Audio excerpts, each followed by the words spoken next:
영혼을 성장시키는 책 소개방 영성 책방입니다. 오늘은 앤드류 패트그리의 루터 브랜드가 되다 제2편입니다. 루터는 16세기의 최고 저술가였다. 저술가로서의 소질, 다재다능, 그리고 자신을 침묵시키려는 모든 시도를 묵살하는 의지 덕분에 루터는 대단한 명성을 얻었다. 1518년 19년에 태동한 대중의 뜨거운 관심은 1520년 21년에 새로운 정점을 찍었다. 이때는 교회가 루터를 공식적으로 파문하고 신성 로마 제국이 법의 추방자로 선포함으로써 구원의 영역에서뿐 아니라 사회에서도 쫓아낸 시기였다. 루터는 글을 쓸 때 무슨 말을 써야 할지 고민한 적이 한 번도 없었다고 한다. 글을 쓰면 금방 자연스럽게 생각이 나서 어떤 내용을 가지고 써야 할지 고심할 필요가 없다고 했다. 1520년은 루터에게 기념비적인 작품을 탄생시킨 해였다. 이해 루터는 새로운 개혁안을 피력한 3편의 중요한 글을 썼는데 그것은 독일 귀족에게 교회의 바벨론 포로 그리고 그리스도인의 자유 등이다. 루터는 글을 쓸 때마다 적들과 그들의 빈약한 응답, 애매모호한 말, 변번치 않은 믿음, 교활함, 어줍은 논법의 허약함을 공격하고자 힘써 노력했다. 루터는 회중의 영적 필요를 채워주는 법을 잘 알았다. 그는 가정에서도 매일 저녁 가족들과 함께한 자들에게 십계명과 주기도문을 설명해 주었다. 그는 평균 매주 3번 이상 설교했다. 그의 책은 이 같은 일상의 목회 경험을 통해서 얻은 신학적 통찰력을 바탕으로 쓰여진 것이다. 그는 선행에 관하여라는 책에서 최고의 선행은 그리스도를 믿는 믿음이라고 주장했다. 내적인 신뢰와 외적인 행위가 일치해야 한다. 하나님의 목적을 찾고 일상에 주어진 일에 충실하고 각자의 소명을 성실히 수행하는 것이 곧 믿음이요 선행이다. 그는 한 명의 신자라도 더 나아지기를 바랐다. 교육받지 못한 사람들을 위하여 독일어로 설교하고 글 쓰는 일을 조금도 부끄러워하지 않았다. 독자들은 이러한 루터의 입장에 명백히 동의했다. 그들은 그리스도인의 삶에 대해 설명해 주면서 자신들에게 위안과 평안을 전해준 인내심 있고 온화한 해설자 루터를 꼭 끌어안았다. 1520년 교황의 루터를 파면하는 칙서에 대항하여 쓴 세 작품들, 즉 독일 그리스도인 귀족에게 고함, 교회의 바벨론 유수, 그리스도인의 자유는 교회의 고난과 위계 제도와 틀어진 관계, 그리고 하나님과 그리스도인의 관계에 대한 새로운 이해의 토대로 삼은 근본적인 신학적 숙고였다. 독일 그리스도인 귀족에게 고함에서 루터는 교회 개혁은 필연이며 독립적으로 행동하는 독일 국민만이 할 수 있다고 주장했다. 로마 가톨릭은 구제불능으로 부패했고 독일 민족에게 권한을 부여하기 위해 우선 교황 수의권을 보호하는 세 개의 벽을 허물어야 한다고 강조했다. 그 벽들은 교황이 어떠한 세속자보다 우월하다는 것, 교황이 성경에 대한 최종적이고 무오한 해석자라는 것, 그리고 교황만이 공의회를 소집할 수 있다는 것 등 3가지다.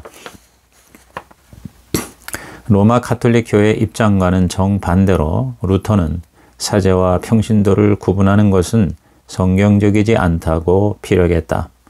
오히려 세례받은 그리스도인은 모두 세례 덕분에 믿는 자 전체로 이루어진 사제단의 일원이라고 했다.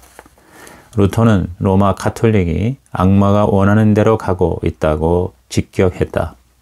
그러한 주장은 교회와 세속 정부에 바친 수많은 세금을 경험해 본 모든 사람이 공감할 수 있는 내용들이었다. 그래서 루터는 27가지 급진적인 제안을 내놓았다. 예를 들어 성직자 독신주의를 폐하고 죽은 자를 위한 미사를 폐지하고 고리대금업은 금지해야 한다는 것 등이다. 1520년 8월에 출판된 독일 그리스도인 귀족에게 고함은 즉각 선풍적인 인기를 끌었다. 초판 4,000부가 2주 만에 완판되었다. 독일의 제후들과 시의 지도자들이 열광한 것은 물론이다. 그 책의 독자층은 열렬한 지지자들이었다. 교회 바벨론 유수는 그 책 제목만으로도 도발적이었다. 루터는 근본적인 진리를 추구하면서 로마 카톨릭의 성례 제도를 철저하게 비판했다. 그는 7개의 성례를 3개로 줄임으로써 카톨릭의 성례 제도를 근본적으로 흔들었다. 성찬과 세례와 참회 외에는 다 비성경적이라고 주장했고 로마의 위계 제도는 그리스도인들을 이스라엘 백성처럼 학대하고 포로로 속박했다고 주장했다. 특히 성찬의 화채서를 정면 부정한 것은 이 책을 읽은 많은 독자들이 루터의 모든 작품 중 가장 충격적이라고 여길 정도였다. 그리스도인의 자유는 앞의 두 책과 달리 그리스도인을 위한 구원에 대한 깨달음을 기술했다. 자유는 믿음으로 의롭게 된 그리스도인에게 주어지는 해방이다. 루터는 진정한 그리스도인은 하나님의 사랑과 이웃을 향한 사랑으로 마음이 움직여 동료 신자들을 섬기는 삶을 살 것이라고 막힘없이 단언한다. 그러나 그리스도인의 사랑에서 흘러나오는 선행은 결코 구원을 주지 못한다. 구원은 이미 의롭게 하는 믿음으로 보장되었기 때문이다. 그리스도의 메시지는 믿음 안에서 받아들일 때 경건한 행위를 더하여 입증하지 않더라도 모든 그리스도인에게 확신을 준다. 이렇게 해서 로마 가톨릭 교회의 참회 제도 전체가 붕괴되었다. 루터의 이 세 책들은 무려 300판이 넘게 출판되었다. 1520년 12월 10일 루터는 로마 가톨릭 교회를 대표하는 책들, 즉 교령집, 교회법 사본, 에크와 엠조의 논쟁적 글 등을 루터 파면을 명하는 교황 칙서 사본과 함께 불에 태워버렸다. 루터의 지지자 중 화가 크라나우는 루터의 그리스도의 순환과 적그리스도의 내용을 그림으로 그렸다. 13편의 목판화 중에는 그리스도와 제자들과 함께 허세를 부르는 교황을 묘사했다. 그리스도는 자비의 행위를 설교하고 실천하는 반면 교황은 잔치를 벌이며 즐긴다. 그리스도는 성전에서 환전상들을 쫓아내는 반면 교황은 면벌부 교회 안에 돈을 긁어 모은다. 프리드리 선제와 함께 독일 귀족들은 루터가 유죄 판결을 받도록 그냥 두지 않겠다고 단호한 입장을 보였다. 여러 언쟁과 타협 후에 황제 카를 5세는 보름스 제국회의로 루터를 소환했다. 루터는 3명의 동료와 함께 보름스로 출발했다. 루터가 지나가는 곳마다 호의적이고 환대를 베푸는 군중으로 가득했다. 이제 보름스시에서는 귀빈의 도착을 알리려고 나팔 소리가 울려 퍼졌다. 말을 탄 100명의 사람들이 루터를 호위하기 위해 문 밖으로 나왔다. 상대편 즉 교황청의 대표인 알레안드로가 도착했을 때와는 정반대의 분위기였다. 이제 그는 루터의 대의가 얼마나 강력하게 독일 국민의 관심을 끌고 있는지 직접 목격하고 몹시 당황했다. 그리고 로마에 현재 독일 전체가 완전히 반란에 휩싸였습니다.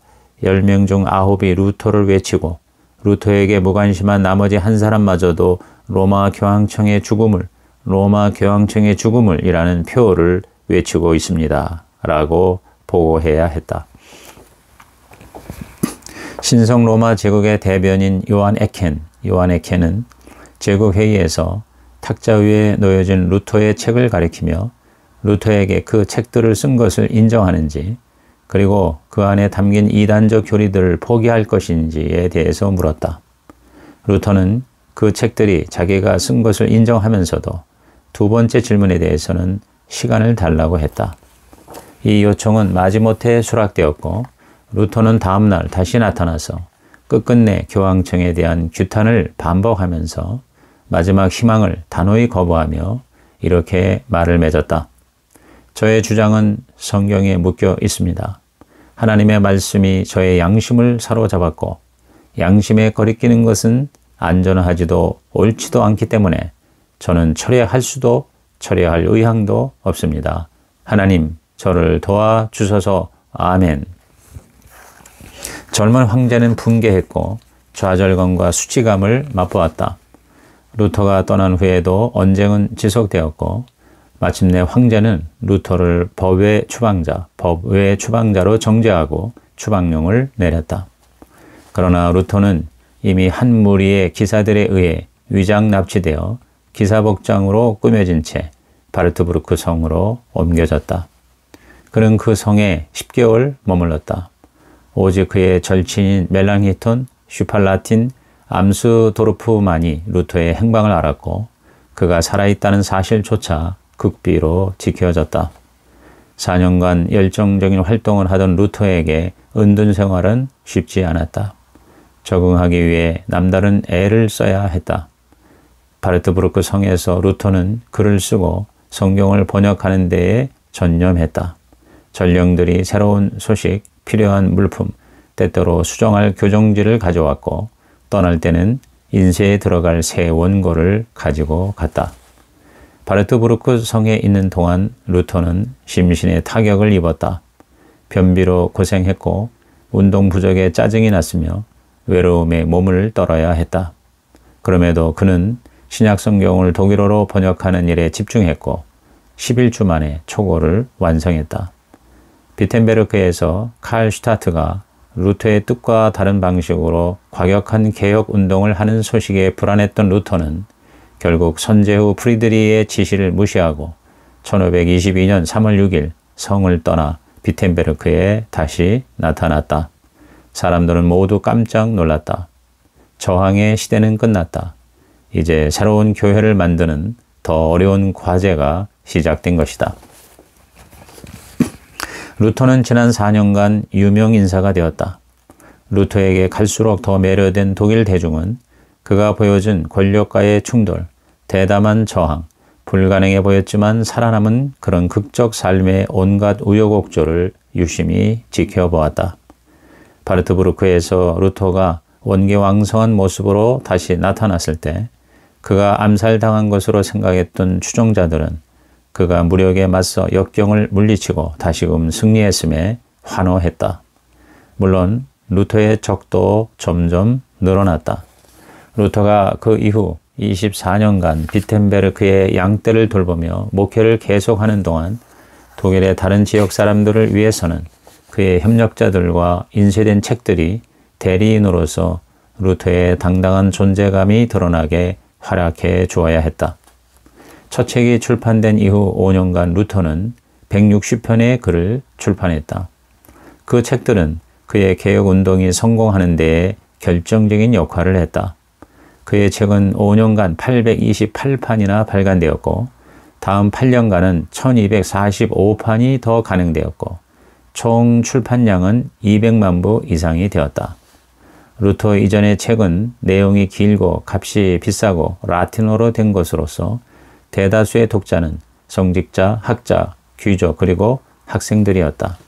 그러나 프로테스탄트 개혁 이후는 책 자체와 고객들이 전혀 다른 차원이 되고 말았다.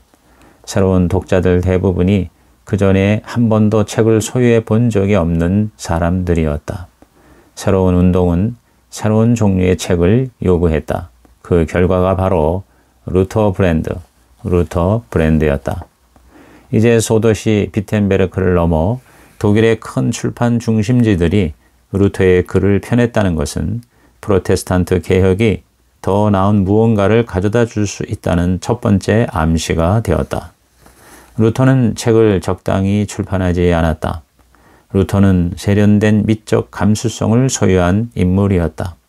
이제 루터는 그 이름 자체가 출판업의 중요한 이득이 되었다. 루터의 책에 날개를 달아준 사람은 화가 루카스 크라나우였다. 그는 1505년 프리드리히의 궁정 화가가 되었는데 드물게 유능한 경영자요 기민한 사업가였다. 그는 대단히 민첩하게 작업했고 동시대인들 사이에서 신속한 화풍으로 유명했다.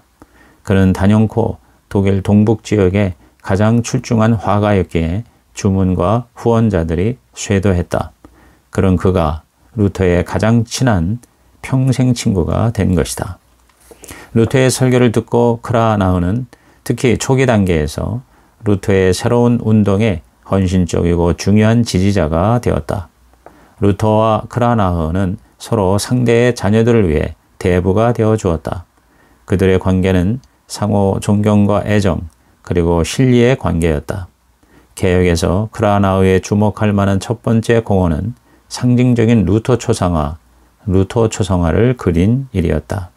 그가 그린 루터의 초상화는 대성공이었다. 경이로울 정도로 개혁가 루터의 실물과 똑같은 첫 번째 초상화는 루터의 생애에서 중대한 시기, 즉 1520년에 굉장한 선전 작품이 되었다. 그 그림은 루터가 하나님의 사람임을 보여주었다. 강인함과 결단력을 단순하게 보여주는 매력적인 초상화였다. 크라나흐가 없었다면 루터의 모습은 역사에 알려줄 수 없었을 것이다.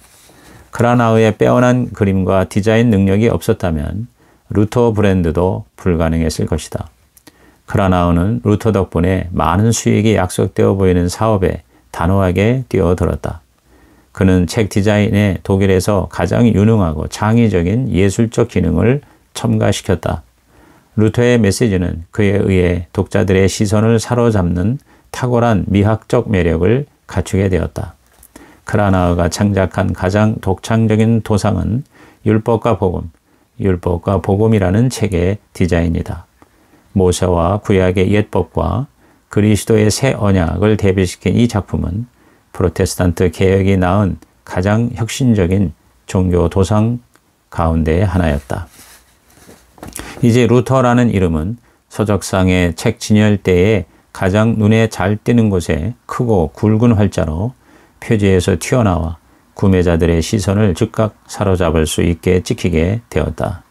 루터와 함께 비텐베르크라는 도시 이름도 새로운 브랜드가 되었다. 다른 곳에서 인쇄하는 책에서도 비텐베르크라는 이름을 새겨 넣어야 할 정도였다.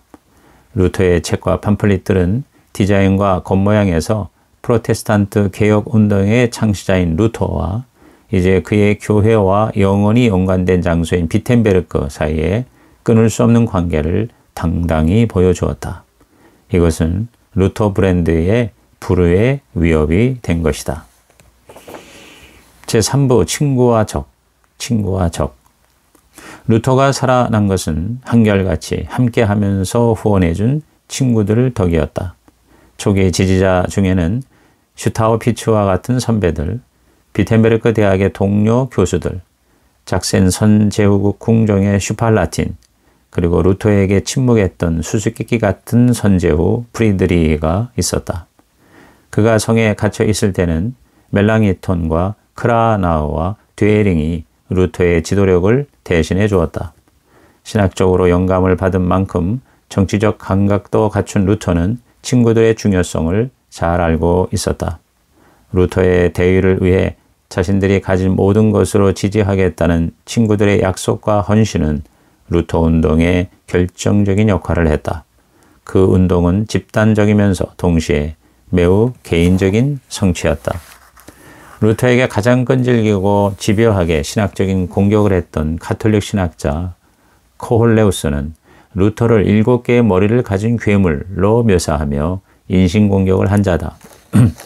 그는 루터에게 맹비난을 퍼붓기 위해 비텐베르크의 4명의 복음 전파자를 지목했는데 그 4명은 루터, 멜랑히톤, 부겐하겐 그리고 유스투스 요나스였다.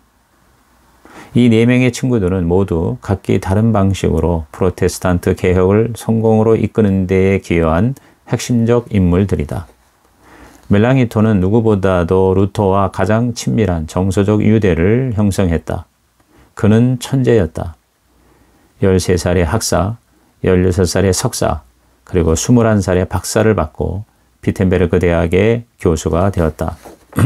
멜랑이톤의 글과 말을 접한 루터는 열광했다.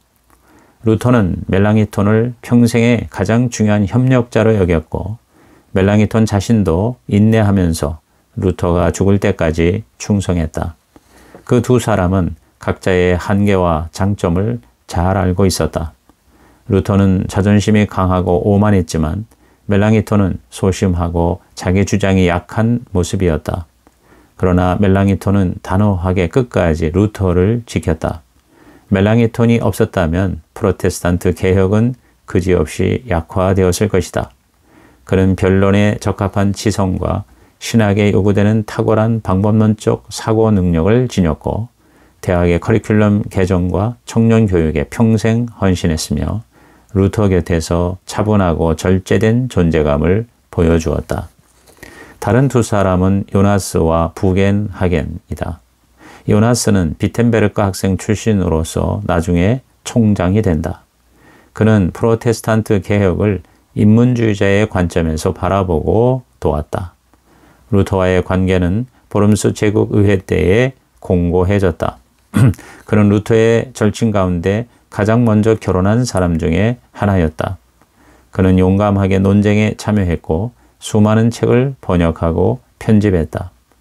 요나스는 처음에는 에라스무스에 심취했지만 갈수록 루터에게 충성하는 사람이 되었다. 부겐하겐은 우연히 친구 집에서 루터의 책을 읽은 것이 계기가 되어 루터의 제자가 되었다.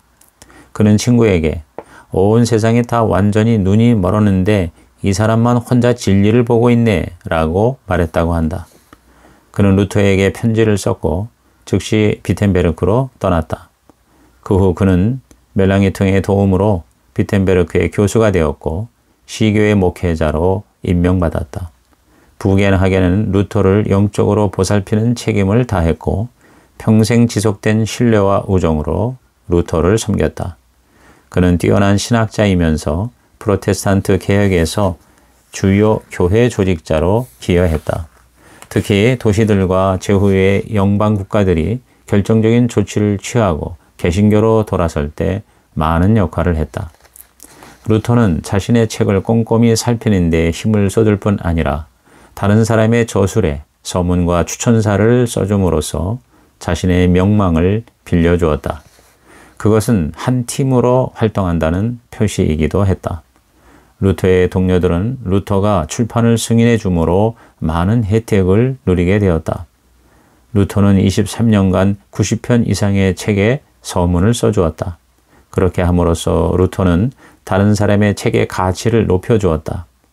그 서문들은 루터 혼자만으로 개혁의 운명이 결정되지 않는다는 사실을 분명히 한 것이고 그렇게 함으로써 개신교 공동체를 양육하고 보살핀 셈이다. 비텐베르크에서 공동의 노력으로 성취한 위협 중에 성경 번역은 특별히 두드러진다. 루터는 나는 모든 도시에 번역자가 있으면 좋겠다라고 했다. 비록 루터가 첫 번째 신약 성경 번역을 11주 만에 완성했지만 다른 사람의 도움이 없이는 더 이상 진척할 수 없음을 알고 있었다. 성경 번역은 루터에게 너무나도 긴급하고 중요한 일이었다. 바르트부르크 성에서 돌아온 이후 12년간 루터는 동료들과 출판업을 하는 친구들과 이 일에 헌신했다. 루터의 신약 성경은 프랑크푸르트 도서전에 출품하기 위해 속도를 내어 출판했는데 이 때문에 9월 성경이라고 불리게 된다. 프랑크푸르트 도서전은 유럽 제1의 도서시장으로 매년 부활절과 9월에 열렸다. 9월 성경은 큰 크기의 대판으로 3,000부가 출간되었는데 당시로는 엄청난 주문이었다. 성경을 출판하기 위해서는 최고의 재능을 가진 인쇄업자들이 투입되어야 했다. 로토 2세가 주도한 9월 성경은 1522년부터 루터가 사망한 1546년까지 443종 이상의 판본으로 인쇄되었다. 9월 성경은 즉시 독일 인쇄산업의 대들보가 되었다. 루터와 그의 팀은 구약 성경 번역에도 착수했다. 마침내 1534년 5월에 지연되었던 비텐베르크의 성경 완성본이 탄생했다. 그 12년간 비텐베르크 인쇄업은 괄목할 만한 성장을 이루었다.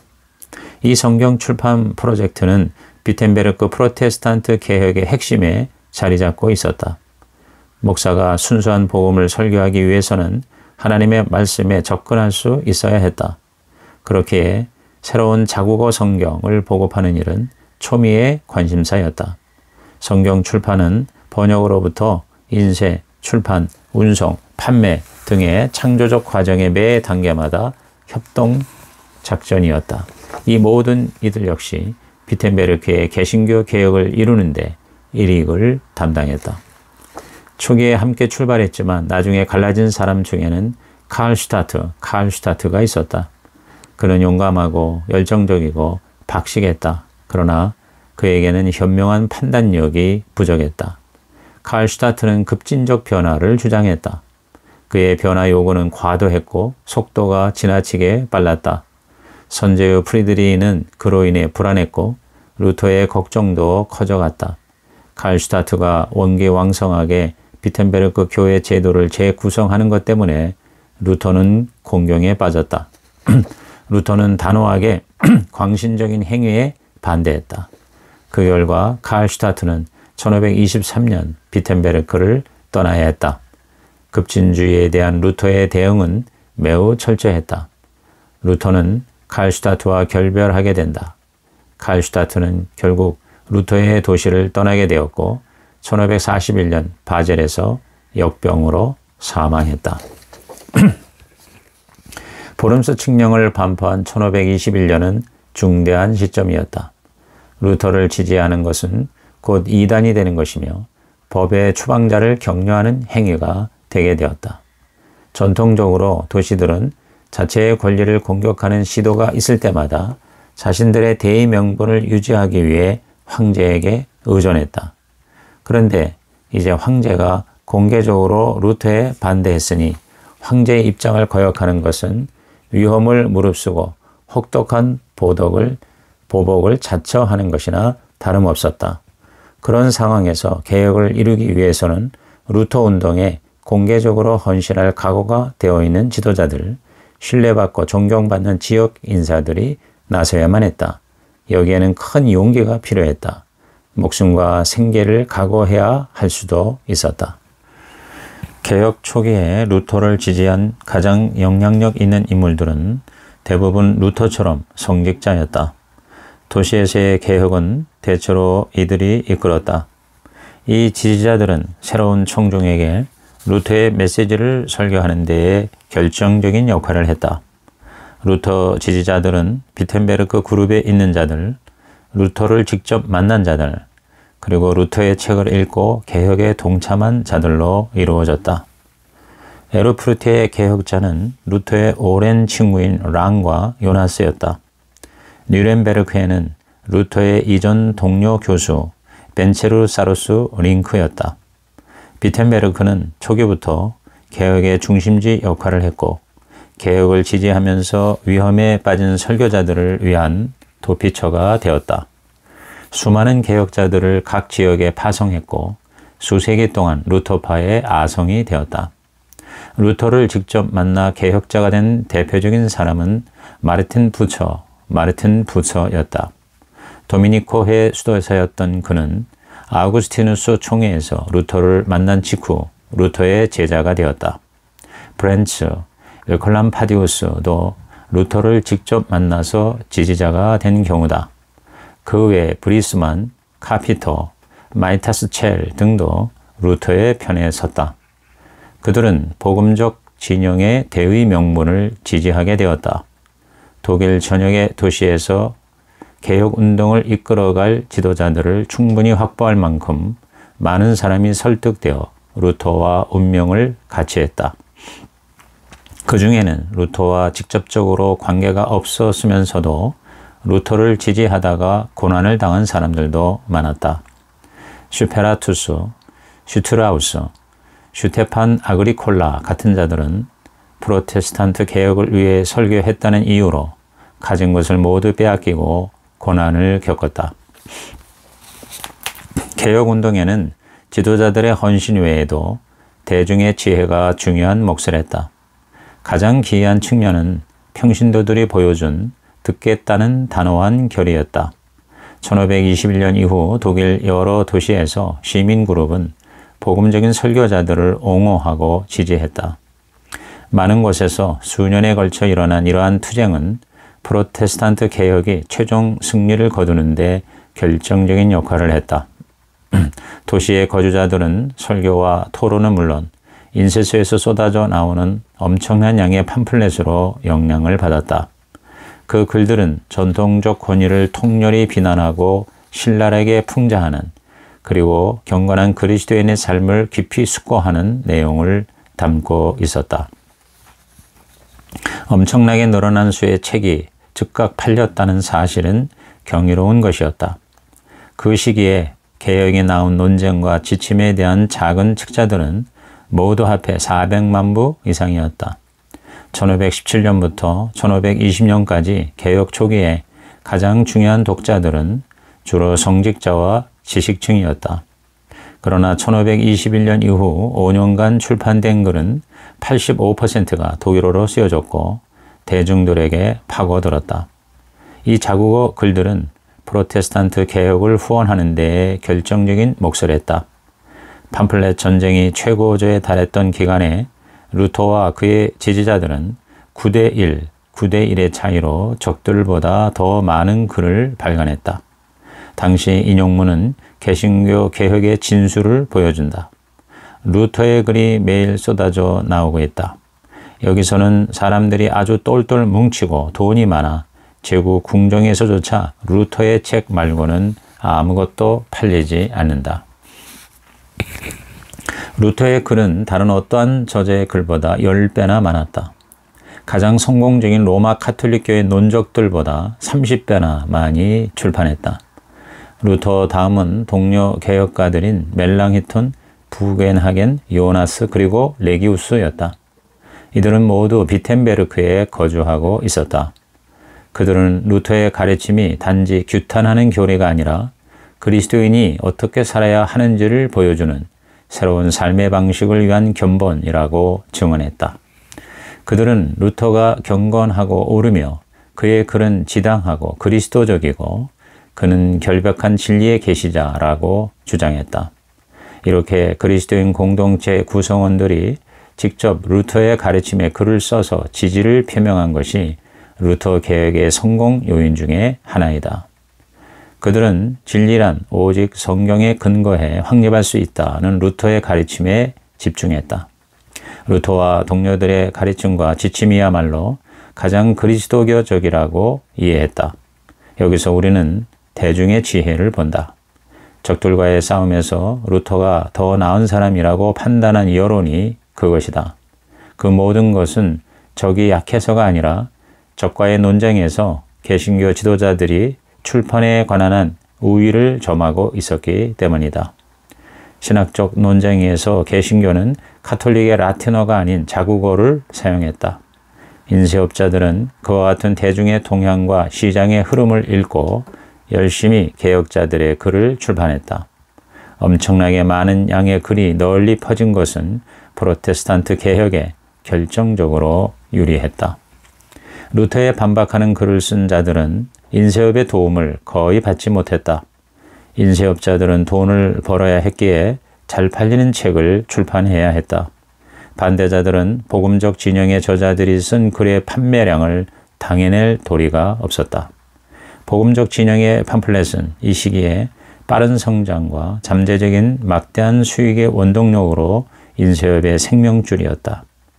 가톨릭 진영에서 복음적 글의 출판을 막아버린 것이 비텐베르크 같이 개신교를 받아들인 수많은 도시에서 인쇄업이 살아나게 하는 계기가 되었다. 예를 들어 당시 가장 대표적인 인쇄업의 도시 라이프치히가 가톨릭의 영향권에 있었던 이유로 불황이었던 반면에 경쟁 관계였던 루터의 도시 에르푸르트 인쇄업자들은 놀랍게도 한 해에 179판을 간행했는데 그중 대부분이 루터와 다른 복음적 진영 저자들의 글이었다. 1525년 6월 42세 전직 수도사 마르틴 루터와 26세 전직 수녀 카타리나 폰 보라가 결혼했다. 루터는 이 결혼이 적에게 엄청난 공격의 빌미가 될 것임을 잘 알고 있었다. 특히 당시는 프로테스탄트 운동이 인문주의자 에라스무스의 공격과 농민전쟁이라는 훨씬 더 심각한 참화에 시달리던 위기의 시기였다. 루터 이전에 가장 많은 책을 출판한 자가 바로 에라스무스였다. 1518년부터 그 위치를 루터에게 빼앗긴 셈이다. 개혁 초기에는 루터와 에라스무스의 관계가 나쁘지는 않았다. 그러나 루터가 저항의 강도를 높여가고 로마 가톨릭으로부터 점점 멀어지고 더욱 공격적인 언어를 써가며 교황청을 규탄하자 에라스무스는 루터를 몹시 경계하게 되었다. 보름스 제국회의 이후 루터가 점점 더 공격을 받자 에라스무스는 자신의 명성이 루터와 함께 실추될까 봐 매우 우려했다. 에라스무스는 루터에게 자신을 연루시키지 말라고 편지를 보냈다. 루터는 에라스무스를 존중하면서도 십자가에는 관심이 없는 사람이라고 결론지었다. 에라스무스는 자기 친구에게 보낸 서신에서 교황과 황제가 올바른 결정을 내리면 나는 그들을 따르네.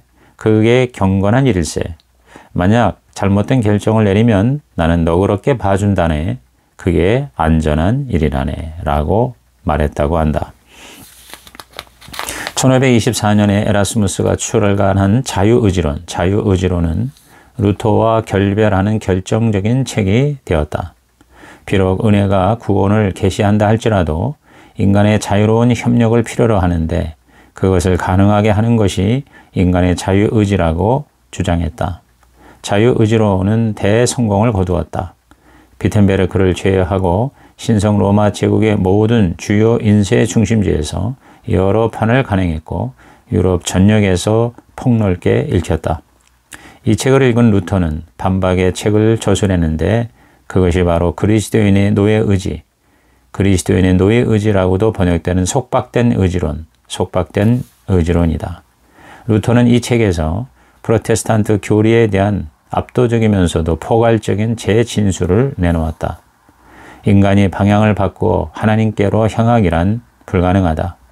하나님을 향한 전향인 회심은 하나님의 약속이요 자비로운 행위이며 거기에서 물러서는 일은 있을 수 없다. 오직 선택받은 자들만이 하나님의 뜻을 성취한다. 구원과 버림받는 유기에 관한 인간의 의지는 아무것도 결정할 수 없다. 루터는 에라스무스를 신학적인 아마추어에 불과하다고 공격했다. 이에 발끈한 에라스무스는 열흘 만에 그 응답인 보호자를 출판했고 새로운 선제후 요한에게 루터의 무례한 행동을 견책해 달라고 간청했다.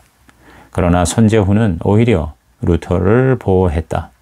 에라스무스의 주장과 공격은 프로테스탄트 운동 전체에 그리 큰 영향을 주지 못했다. 보다 더 큰 도전은 농민전쟁이었다. 농민전쟁은 새로운 교회의 생존에 가장 큰 위협이 되었다. 농민들의 불만과 반란은 종교개혁 이전부터 일어난 소요였다. 그러나 그 이전에는 지역적인 소동이었던 반면에 1524년에 일어난 사건들은 보다 더 조직적이고 더 광범위한 것이었다. 루터가 보기에 더 큰 위험 요인은 그들이 새로운 복음적 운동의 언어까지 차용하기 시작했다는 것이다. 그들이 주장한 12개의 조항에는 농민들의 인권과 생활 보장을 넘어 목사를 회중이 직접 선출해야 한다는 요구사항도 있었다. 선동적인 주장은 엄청나게 많은 성경 인용구로 뒤덮여 있었고 복음적 진영의 신학 언어를 사용하고 있었던 것이다.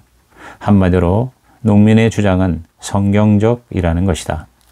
이 농민전쟁에 루터의 동료였던 두 사람, 칼슈타트와 토마스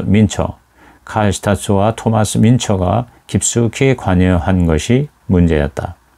그리고 농민들의 주장이 12개의 조항, 12개의 조항처럼 인쇄물로 널리 보급되었다. 루터가 보기에 자신에게 국가적 명성을 가져다 준 바로 그 매체가 이제는 자신의 복음적 메시지를 두려울 정도로 왜곡시킨다고 밖에 볼 수 없는 그러한 주장을 퍼뜨리고 확대하기 위해 이용된 것이다. 그 우려대로 농민들은 지주 세력을 공격하고 성과 수도원을 노략하는 등 엄청난 파괴적 행동을 일삼기 시작했다. 루터는 당연히 무질서와 폭력을 규탄했다. 제후들에게는 회개를 촉구했다. 이러한 루터의 초기 대응은 양쪽을 모두 실망시켰다. 점점 더 강해지는 농민들의 반란과 제후들의 루터에 대한 압력으로 결국 루터는 농민들의 반란을 무력으로 다스려야 한다는 논리를 펼쳤고, 그것이 루터의 작품 중에 가장 악명 높은 강탈과 살인을 일삼는 농민 무리에 반대하여, 강탈과 살인을 일삼는 농민 무리에 반대하여라는 책이다. 여기서 루터는 반란자들을 사악하다고 정죄했고 미친 개를 죽이듯 죽여야 한다고 주장했다.